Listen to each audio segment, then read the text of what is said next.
I remember seeing on your channel that you were saying that these are uncomfortable truth. Um, why do you think it's so uncomfortable? Because it's hard and it usually requires you to do work. So, I mean, if I tell guys, for example, because most women today find the vast majority of men unattractive. If you take a look at the swiping habits of women on dating apps, I think you've read my book, right? I'm sorry, you cut off for a second there. You said I think you've on read my dating book, apps? right? Yeah, I do. Yeah, so I did read you.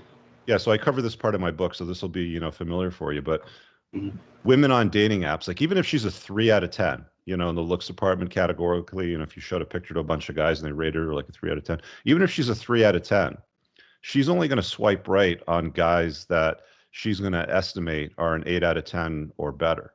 Yeah. Right? So women think the vast majority of guys out there don't cut it.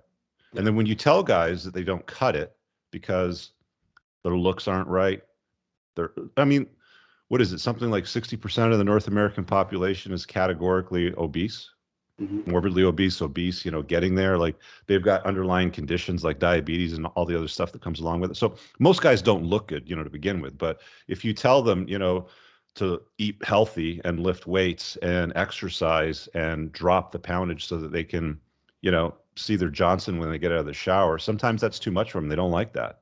Right. Yeah.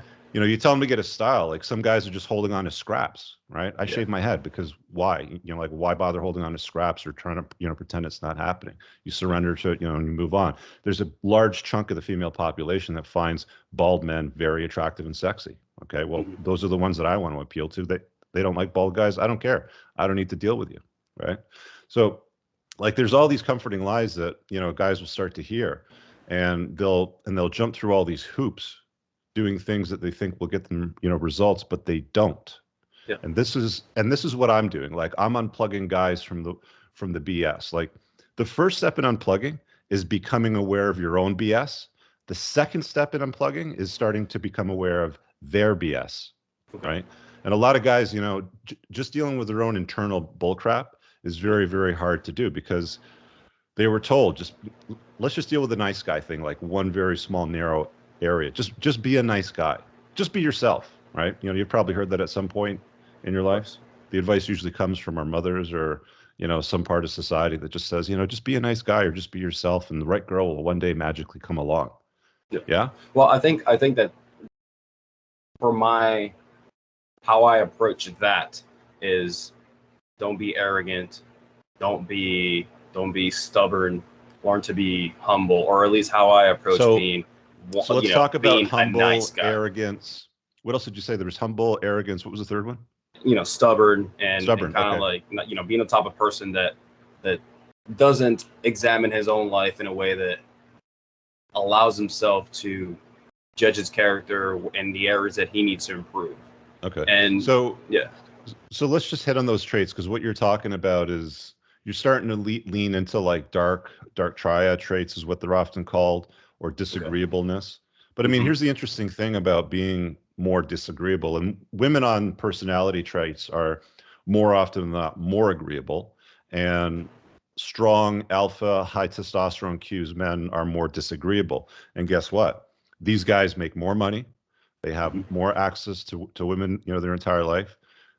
They generally have a better standard of living. I mean, you go right down the list, but the more disagreeable you are as a guy, and I'm not talking like, the narcissistic, like psychopathy sort of corner of the dark end of that spectrum, but the more you lean into being more disagreeable, the better a life you'll have as a guy. Not agreeing with the norm, not complying with the nonsense that they tell you to do that serves their agenda and their narrative. That's what the whole point of this concept of mental point of origin really means is, are you putting yourself first? When you make decisions, when people tell you what to do, when they're advising you on this, that, or the other thing, are you saying to yourself, okay, does this serve me? How does this serve me? How does this serve the people in my inner perimeter, the circle that I love, sort of thing? And then you decide for yourself, okay, well, if it doesn't, then I'm just not going to do those things. So that basically examining the intent and intention, the intent and intentions of your decisions and how it affects not only yourself, but your inner circle. That's what allows you to keep your integrity and your heart pure. Sure. I mean, like that's one way to look at it. The pure heart narrative, but it's really just putting yourself first, man. Yeah, It's doing what's right for you. It's doing what's right for your family, doing what's right for the people that you love, that you've drawn a perimeter around to protect. That's what matters. That's in my estimation what matters. The problem is we're not told that today. We're told to follow this globalist narrative of everybody's equal. Let's be more inclusive, and that's how we have arrived at this place today where words are violence now today. yeah, When I was a kid, we could go to the schoolyard in grade 4 or 5, and some guy was goofing off, causing problems, and you'd be like, Timmy's retarded, and you just kind of walk away. You can't use that word today, you can't. generally speaking, because that's violence. Because I'm somewhere I'm in the in dark I live in corner of the California right now, playground so yeah, might have like a sibling that's on the spectrum that might be offended by that, right? of course, yeah. I've stumbled across that already. I live in California, and a friend of Mhm. mine said that at a party, and someone at the party got really upset. So it Yeah, was a imagine that, right?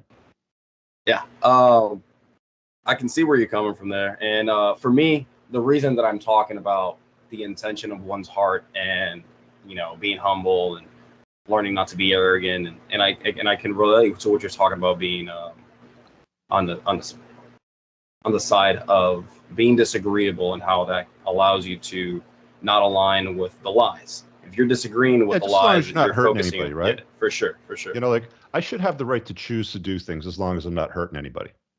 hmm And being on I would say, blue state, I think is what it is. More of a liberal state in Mhm. California.